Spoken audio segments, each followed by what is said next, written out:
boa tarde. Boa tarde. Jornal da Cultura, a primeira edição dessa terça-feira, começa agora.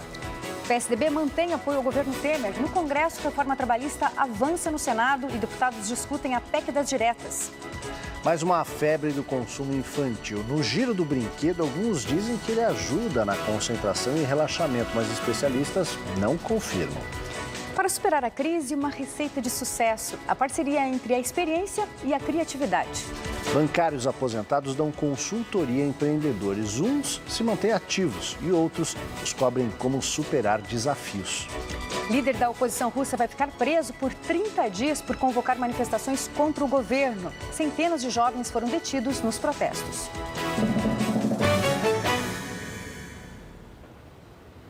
Quem tem criança e adolescente em casa sabe que a cada momento uma nova mania toma conta dos pequenos. A mais recente é um pequeno brinquedo giratório chamado spinner.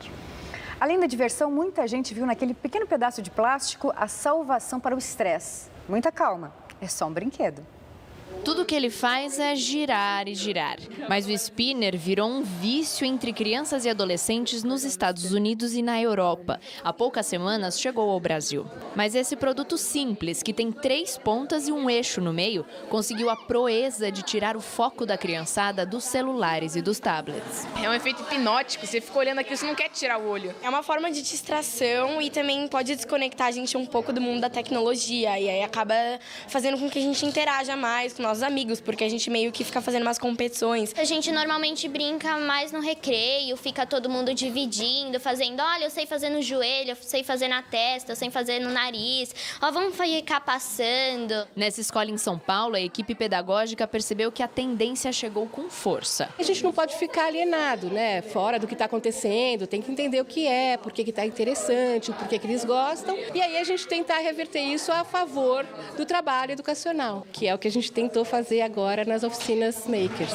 Produzir para quem? Né? E aí para os projetos sociais que a escola tem. O spinner foi criado há mais de 20 anos por uma engenheira americana para ajudar a filha que sofria de uma doença muscular. Mas só agora virou uma febre nas escolas do mundo todo. Hoje ele é anunciado como um instrumento anti-estresse e que pode ajudar crianças com autismo ou com déficit de atenção e hiperatividade. Mas os especialistas veem com cautela essa indicação. Isso não tem evidência científica, né? O que a gente tem são estudos mostrando que em situações, e às vezes situações cuidadas, orientadas, pode ter um benefício. Se o professor for fazer uma atividade onde vamos então todos usarem este recurso, porque a gente vai treinar o nosso foco, vamos ver quanto que a gente consegue melhorar a nossa atenção, melhorar a nossa concentração, é uma coisa. Agora, você usar este recurso para prestar atenção numa aula, não funciona. Bancários aposentados atuam como consultores de crédito em micro e pequenas empresas. Esse projeto do Sebrae faz com que eles voltem ao trabalho, ao mercado de trabalho, para ajudar jovens empreendedores a ampliar os negócios com segurança.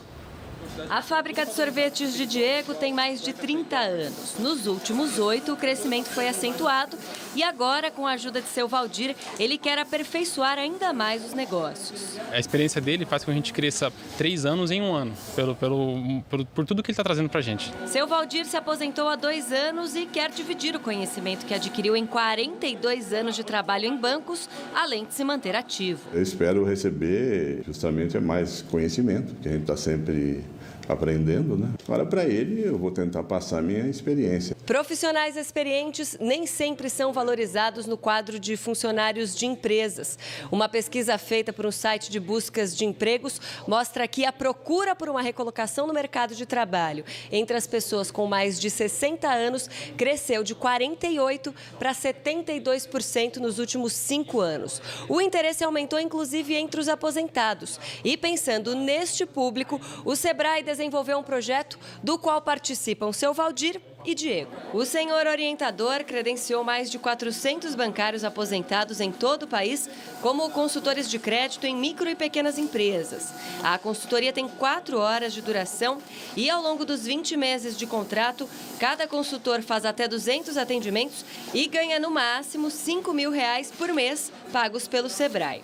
O empreendedor não paga nada. O modelo já mostra bons resultados entre Diego e Valdir. De um lado, a energia de quem está começando. Do outro, a sensatez e o conhecimento de quem já viu o sucesso e o fracasso de muitos negócios. Uma equação que tende a dar certo. Ele veio, apresentou toda uma bagagem que ele tem, uma experiência muito grande, e de tudo que ele foi passado, tem muita coisa para a gente melhorar ainda. A minha expectativa é boa de tentar ajudá-lo aí a conseguir dar uma alavancada na empresa, nos negócios dele, né? A indústria da moda é a segunda maior poluidora do planeta. Este dado alarmante serviu de inspiração para um projeto que reaproveita aquelas roupas que há muito tempo não saem do armário.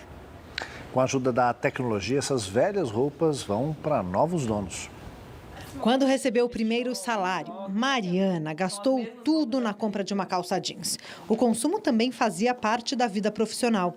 Durante anos, ela trabalhou em uma agência de propaganda onde usava todas as estratégias para vender cada vez mais. Até que um dia... Na verdade, 10 anos depois de trabalhar com isso, eu via que eu queria usar essa coisa de trazer uma mensagem para as pessoas, mas para elas viverem melhor, para elas refletirem sobre a vida, contribuírem para um mundo melhor e tal. E isso não se resume a comprar mais, né? Dessa inquietude nasceu o Roupa Livre, um movimento de consumo consciente onde o lema é ninguém precisa de roupa nova, é preciso um novo olhar. Já existem roupas prontas para várias gerações nesse mundo. O grupo tem quase 20 mil seguidores nas redes sociais e, junto com outros colaboradores, faz palestras e promove oficinas de costura que ensinam noções básicas para reformar as peças. Agora, se você cansou da roupa e não tem ideia no que ela pode se transformar, o movimento Roupa Livre criou um aplicativo que ajuda qualquer um a trocar as peças. Primeiro você cadastra a roupa, depois dá uma olhada no que te interessa.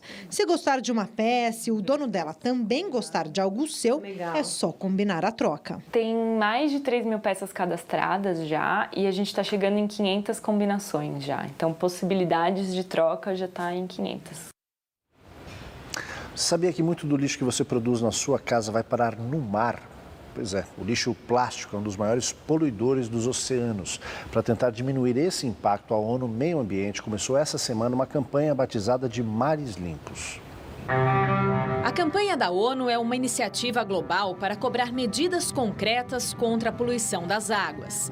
O objetivo é realizar ações durante 5 anos para o combate de plásticos nos oceanos, que recobrem 71% de todo o planeta. Derivado do petróleo, o plástico é um material que demora séculos para se decompor, colocando em risco a biodiversidade marinha. Por ano, mais de 8 milhões de toneladas de plástico chegam aos oceanos. É como se a cada minuto a carga de um caminhão de lixo repleta de plástico fosse despejada no mar.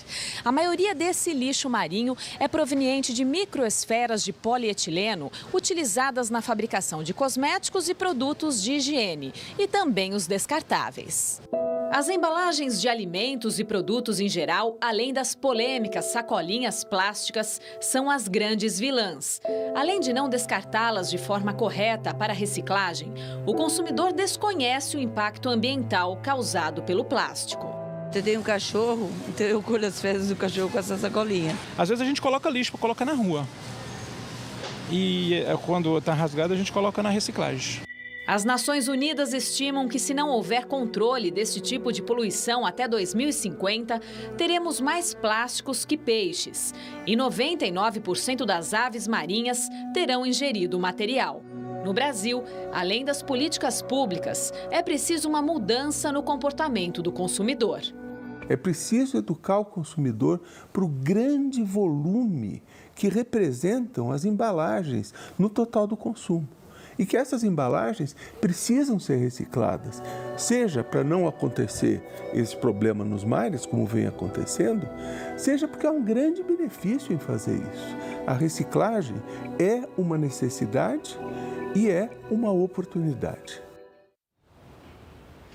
Hoje é o último dia para os estudantes selecionados pelo SISU fazerem a matrícula nas instituições de ensino a que foram designados. O Sistema de Seleção Unificado ofereceu para o segundo semestre do ano mais de 50 mil vagas em 63 instituições públicas de ensino superior. Quem não conseguiu uma vaga tem até o próximo dia 19 para se inscrever na lista de espera. O resultado da lista sai no dia 26. Agora, outras notícias nacionais. Sobe o número de municípios em situação de emergência e também de pessoas desalojadas pelas chuvas no Rio Grande do Sul. Segundo a Defesa Civil do Estado, com as últimas chuvas, o número de municípios gaúchos em estado de emergência subiu para 112. Um dos motivos é que a Lagoa dos Patos transbordou e inundou várias cidades. O número de pessoas obrigadas a deixar as moradias já chega a 12 mil. A maioria foi para casas de parentes e amigos. Cerca de 3 mil estão alojadas em abrigos. O Ministério Público de São Paulo oferece denúncia contra o ex-presidente da CPTM, Companhia Paulista de Trens Metropolitanos, Manuel Seabra Rodrigues Bandeira, e outras 14 pessoas, entre as quais 3 outros dirigentes da empresa, por supostas irregularidades em uma licitação de serviços de manutenção em 2012. Segundo o Ministério Público, a direção da CPTM agiu para distribuir os contratos entre as empresas participantes, o que teria resultado em superfaturamento de 20%, cerca de 400 milhões de reais na época. Em nota, a CPTM afirmou que entende como regulares os contratos e que os empregados envolvidos vão provar em juízo a improcedência da denúncia. Polícia do Distrito Federal prende grupo que roubava contas inativas do FGTS dos trabalhadores. 5 pessoas foram presas em flagrante quando retiravam dinheiro das contas.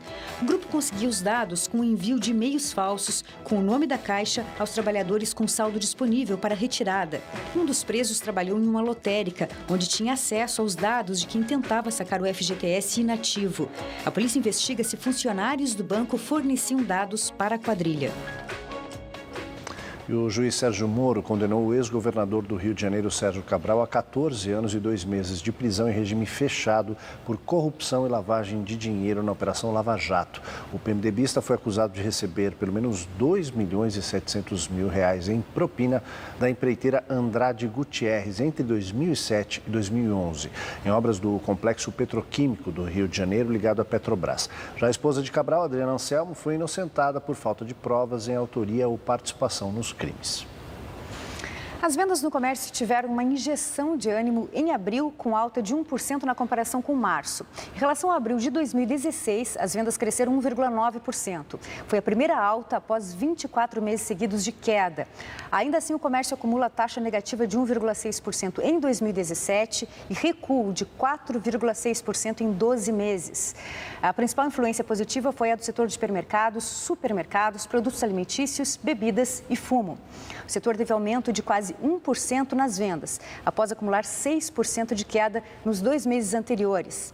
De acordo com economistas do IBGE que divulgaram os dados nesta manhã, a inflação em queda e os saques das contas inativas do FGTS ajudaram o varejo em abril. O PSDB não desembarca do governo, mas o partido vai recorrer da decisão do TSE de não cassar a chapa Dilma Temer. A atitude dos tucanos em relação ao governo Temer foi definida em reunião da cúpula do PSDB ontem em São Paulo. Participaram parlamentares e governadores do partido, além do prefeito de São Paulo. Depois de 6 horas de reunião, o PSDB decidiu que continua no governo com seus 4 ministros. Mas o presidente do partido, o senador Tasso Gereissati, anunciou que deve recorrer da decisão do TSE de não cassar a chapa Dilma Temer. Que houve a corrupção e uso indevido do dinheiro público nas eleições de 2014, não temos a menor dúvida sobre isso, e nós não temos por que ficarmos calados se temos ainda um recurso para provar a nossa convicção. O senador José Serra, que integra o grupo dos que defenderam a permanência no governo, disse que a decisão não é definitiva. Se for o caso, num outro momento se analisa. Se houver fatos novos. Essa determinação não teve consenso. Parlamentares mais jovens do partido discordam e dizem que não é preciso ficar no governo para ajudar na aprovação das reformas. A melhor forma de tocar as reformas é não ter os cargos no governo para dar liberdade, para ter confiança da sociedade de que nós estamos fazendo a coisa certa. O não desembarque do governo também provocou uma baixa importante. O jurista e ex-ministro da Justiça Miguel Reale Júnior, um dos autores do pedido de impeachment de Dilma Rousseff, disse que vai se desfiliar do PSDB porque considera que a decisão do partido relativiza a questão ética. O jurista disse que o PSDB pode apoiar as reformas mesmo fora do governo. O Congresso Nacional, a semana será curta para deputados e senadores por causa do feriado de Corpus Christi. Nas 2 casas, os parlamentares começam os trabalhos com a discussão de projetos polêmicos, a reforma trabalhista e a PEC das diretas. Na Câmara dos Deputados, a Comissão de Constituição e Justiça se reúne para discutir a PEC que convoca eleições diretas em caso de vacância na presidência da República. A proposta só entrou em pauta depois de um acordo entre o presidente da comissão, Rodrigo Pacheco, e deputados da oposição. A bancada de partidos da minoria obstruiu os trabalhos da comissão por 2 semanas para reivindicar que a PEC fosse discutida. E na Comissão de Assuntos Sociais do Senado, a pauta de hoje é a leitura do relatório da reforma trabalhista. O relator, Ricardo Ferraço, do PSDB Capixaba, manteve o texto aprovado pela Câmara dos Deputados. Na semana passada, o projeto foi aprovado na Comissão de Assuntos Econômicos. Apesar de não propor alterações, o relator sugere que o presidente Michel Temer vete 6 pontos, entre eles o trabalho intermitente, a jornada de 12 horas de trabalho por 36 horas de descanso e a possibilidade de atividades insalubres para gestantes. A seguir, Brasil goleia a Austrália em amistoso transmitido pela TV Cultura. Mas o líder da oposição russa vai ficar preso por 30 dias por convocar manifestações contra o governo. Centenas de jovens foram detidos nos protestos.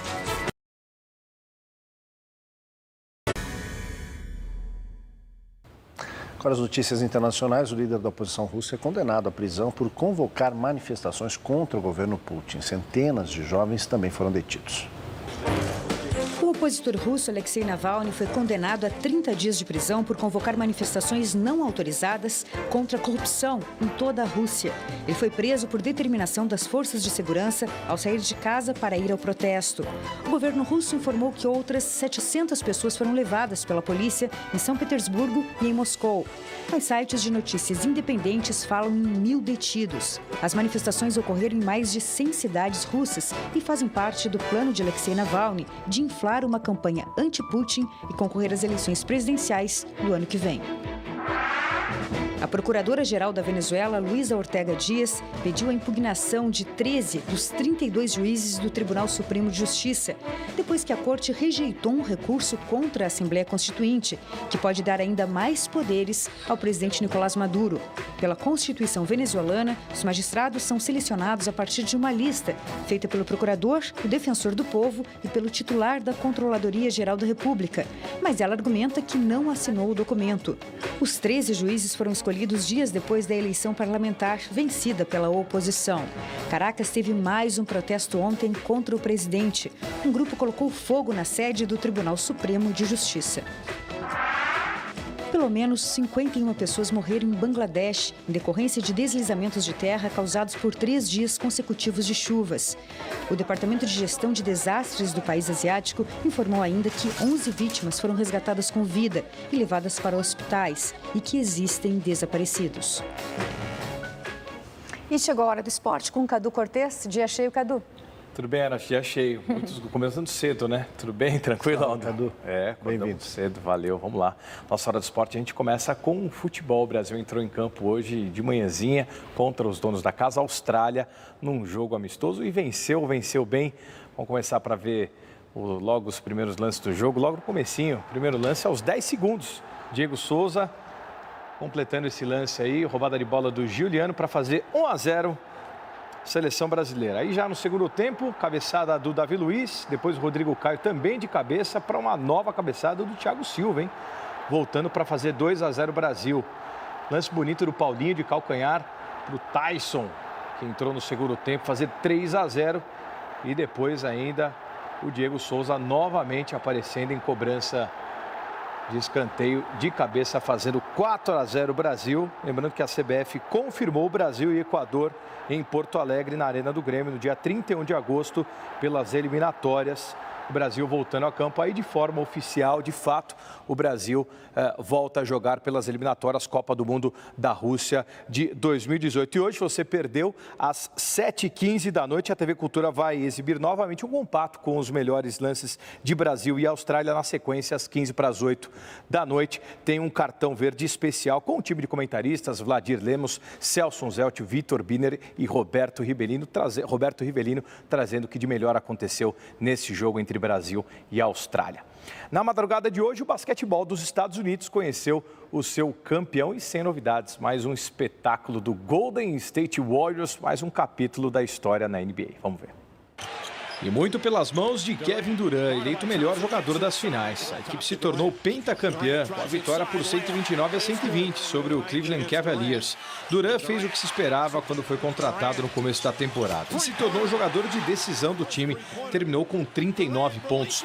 Stephen Curry deu sua contribuição como símbolo dos Warriors com 34 pontos e 10 assistências. A atuação foi suficiente para derrubar um incansável LeBron James, que fez 41 pontos, conseguiu 13 rebotes e 8 assistências. O camisa 23 lutou até o fim, tentou motivar os companheiros e levou o time nas costas. King James, considerado o melhor jogador da atualidade, agora tem 8 finais disputadas com apenas 3 títulos e 5 derrotas. A equipe da Califórnia não só retomou a coroa de LeBron, campeão ano passado, como completou a melhor campanha de 70 anos, ao vencer 16 jogos e perder apenas um nas finais. Uma campanha irretocável que coloca o time em condições de se tornar uma dinastia. Agora os Warriors estão empatados com o San Antonio Spurs com 5 conquistas. Nome das finais, Kevin Durant. E a NBB, o nosso Basquete Brasil, a gente vai ter a final também, Bauru e Paulistano, jogo 5 no próximo sábado, que acontece em Araraquara. A posição mais difícil do futebol é também a menos desejada pelos pequenos craques. Mas tem sim quem sonha em ser goleiro. Eles são os primeiros a chegar e os últimos a sair do gramado. Além de treinar junto com os outros atletas, os goleiros têm uma preparação diferenciada que segue uma única regra: repetição. Às vezes vai até exaustão com o atleta, para que ele tenha confiança para chegar no jogo, até mesmo na questão mental, né? Um goleiro profissional defende cerca de 1000 chutes nos treinos durante a semana. Tudo isso para pegar na bola 2, 3, 4 vezes nos jogos. O objetivo desse esforço todo é diminuir a possibilidade de uma falha, que é tão condenada no futebol.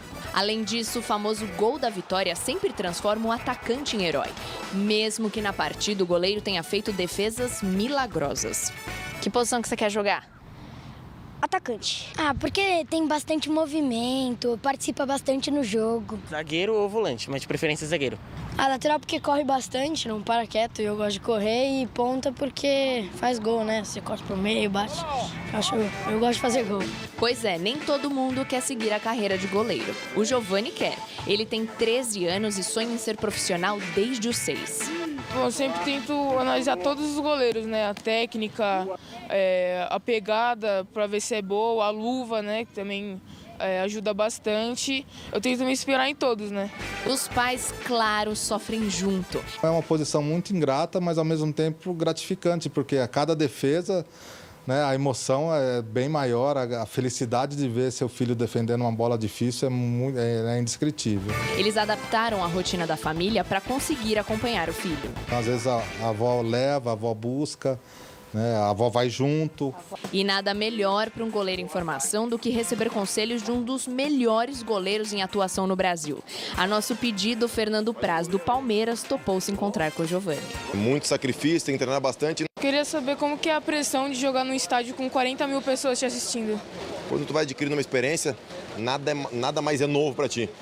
Então, e tu chega num nível de concentração que muitas vezes, sinceramente, o barulho do estádio parece que some. E o goleiro do Verdão alerta: para se dar bem nessa posição é preciso controlar a emoção. Personalidade tu não cria, né? Tu tem a personalidade, tu pode desenvolver um pouco mais.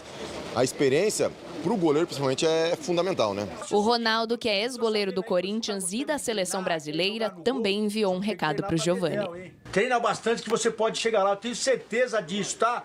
Um beijo no seu coração, ó. Muita força, hein?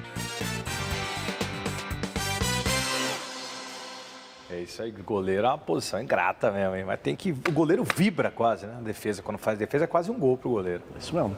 Valeu, Cadu. Até amanhã. Valeu, gente. Obrigado. Até a próxima. Jornal da Cultura, primeira edição, fica por aqui. Uma ótima tarde para você.